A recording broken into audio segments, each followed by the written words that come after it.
Life always provides us with so many fantastic learning and social opportunities. But along with these great experiences, there are also so many challenges.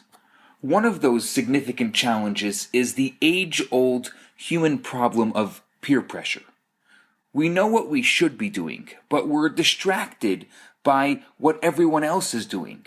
We don't want to be left out, so we find ourselves just blindly following the crowd. What does Judaism have to say about this? Hi, I'm Rabbi Yisrael Bernath, and welcome to my Daily Torah Thought.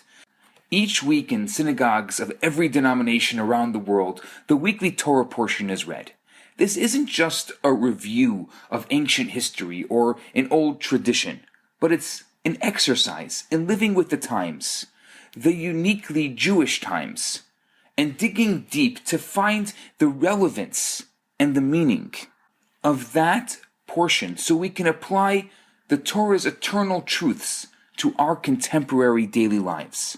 In this week's Torah portion, Parshat Teruma, one of the most fundamental messages for living a meaningful life is found. God tells Moses to tell the Jewish people, "Make for me a sanctuary, and I will dwell in them." The sentence seems to be grammatically incorrect. It should say, "Make for me a sanctuary, and I will dwell in it." Why the change from the singular to plural? The Talmud explains that God wants to dwell not just in the tabernacle in the desert, but more importantly, in the heart and soul, the personal tabernacle inside each and every one of us. Now that may sound very poetic and nice, but practically speaking, how do we accomplish that? As we journey along the highway of life, the first thing we need is to know where we're going. All too often, we get behind the wheel and we stare aimlessly, not knowing our destination. Why do we work so hard? Why do we rush so much? Do we know what we want to achieve? The renowned French naturalist Jean-Henri Fabre conducted an intriguing experiment with processionary caterpillars.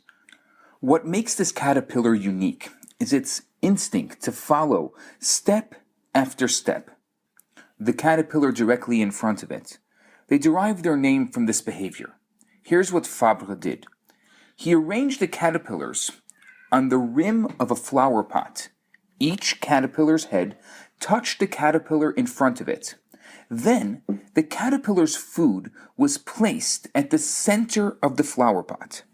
What happened was startling. Each caterpillar followed the one ahead of it, thinking that it was heading for the food. Round and round they went for days. Unfortunately, this experiment didn't have a happy ending for the caterpillars. After a week of this activity, they all died of exhaustion and starvation. All this time, the food was less than 6 inches away, in full sight. All each individual had to do was to stop following the senseless circle of the caterpillar in front and break away on its own to get its food. You see, caterpillars confuse movement with meaning. They were too busy following the crowd to stop and get the nutrients and energy they needed most. The same is true for us. We can drive around in circles on the highway of life, similar to the processionary caterpillars. We move frantically, always doing, and day follows day in a blur of weeks, of months, of years. We go through the motions of waking, working, eating, sleeping, more conscious of the tyranny of the clock and the pressure of our peers, and we settle into our own processionary routine. This week's Torah portion teaches us a vital lesson. In order to be a healthy, well-balanced individual, we need to feed our body and our soul. We need to stop and get the nourishment of Shabbat, of God, of the Torah and the mitzvot, and feed these necessary and vital nutrients to our soul to create a sanctuary for God in our hearts. That will give us the peace of mind, the strength, and the confidence to fulfill our own unique mission in this world. It's not a matter of imitation.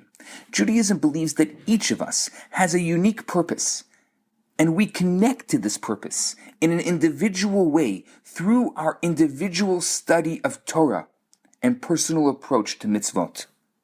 So, my friends, l'chaim. L'chaim, that we should all be blessed with peace of mind, with peace of heart, and be able to break away from the distractions and the noise and create a dwelling place for God in this world, inside each and every one of our hearts and minds and souls. Shabbat Shalom.